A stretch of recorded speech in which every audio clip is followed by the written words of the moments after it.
கௌரி கிஷன் அவர்கள் ஒரு நிகழ்ச்சி கலந்துக்கிட்டாங்க. ஸோ உருவக்கேலியை பற்றி ஒரு யூடியூபர் கேட்ட கேள்வி இன்னைக்கு ஒரு மிகப்பெரிய பேசு பொருளாக மாறி இருக்கு. இன்ஃபேக்ட் பெரிய பெரிய மீடியாலாம் அதுக்கு அகேன்ஸ்டாக பேசிக்கிட்டு இருக்காங்க, இப்படி பேசுனது தப்பு அப்படின்னு. ஸோ இது வந்து ஒரு நடிகிட்ட கேட்க முடியுமான்னா இல்லை. ஒரு ஹீரோட்ட போய் நீ வந்து 70 வயசு ஆயிருக்கு, நீ ஏன் ஒரு 30 ஏஜ் 40 ஏஜ் பொண்ணுகிட்ட நடிக்கிறன்னா அதை கேட்க மாட்டுறாங்க. ஸோ இந்த மாதிரி ஆணுக்கு ஒன்று பெண்ணுக்கு ஒன்றுன்னு நினைக்கிறாங்கல்ல. ஸோ ஏன் இது இன்னும் நடந்துக்கிட்டு இருக்கு? அந்த விஷயத்தை கௌரி கிஷன் கரெக்டாக ஹேண்டில் பண்ணான்னு நினைக்கிறீங்களா?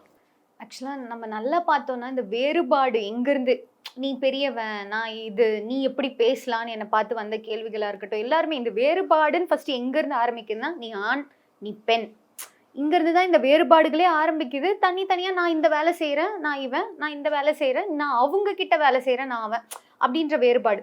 இந்த ஆண் பெண் வேறுபாடு அங்கேயே ஆரம்பிச்சிருச்சு. லைக் இது நம்ம பேசியோ இதுக்கப்புறம் நான் சரிசமோன்னு சொல்லி இங்கே ஒன்றும் இல்லை.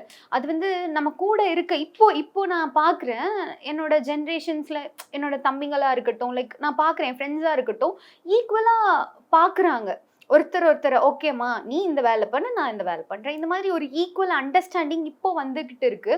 ஆனால் கௌரி சங்கர் அவங்கள வந்து உருவக்கேலியா, ஆமாம் நீங்கள் என்ன வெயிட் அந்த மாதிரி ஏதாவது கேட்டிருந்தா அது அவங்களுக்கு என்ன ஊண்டிங்காக இருந்துச்சுன்னு நம்மளுக்கு தெரியாதுல்ல. இப்போ என்னோட ஆதங்கம் ஏன் அங்கே வந்து ரொம்ப பெருசாக இருந்துச்சுன்னா, ஏன்னா நான் 5 வருஷமாக அதை ஃபேஸ் பண்ணுறேன். மேபி கௌரி சங்கரை பார்த்து கூட மேபி எல்லாரும் வந்து நீங்கள் ஏன் சப்பியாக இருக்கீங்க, நீங்கள் கொஞ்சம் ரெடியூஸ் அவங்களுக்கு அவங்களோட உடம்பு பிடிச்சிருக்குங்க, அவங்க கம்ஃபர்டபுளாக இருக்காங்க, அதை வந்து அந்த மாதிரி ஒரு கேரக்டருக்கு அந்த டேரக்டருக்கு தேவைப்பட்டிருக்கு.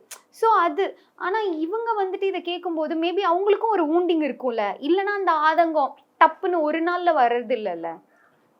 ஏன் நீங்க வந்து நாங்க தான் உங்களை கேட்கணும். நீங்க மீடியா நீங்க ஏன் இந்த கொஸ்டின்ஸை வந்து மேல் ஆர்டிஸ்ட் கிட்ட கேட்கறது இல்ல? ஏன் குண்டா இருக்கீங்க, ஏன் ஏன் நீங்க சொல்லுங்க.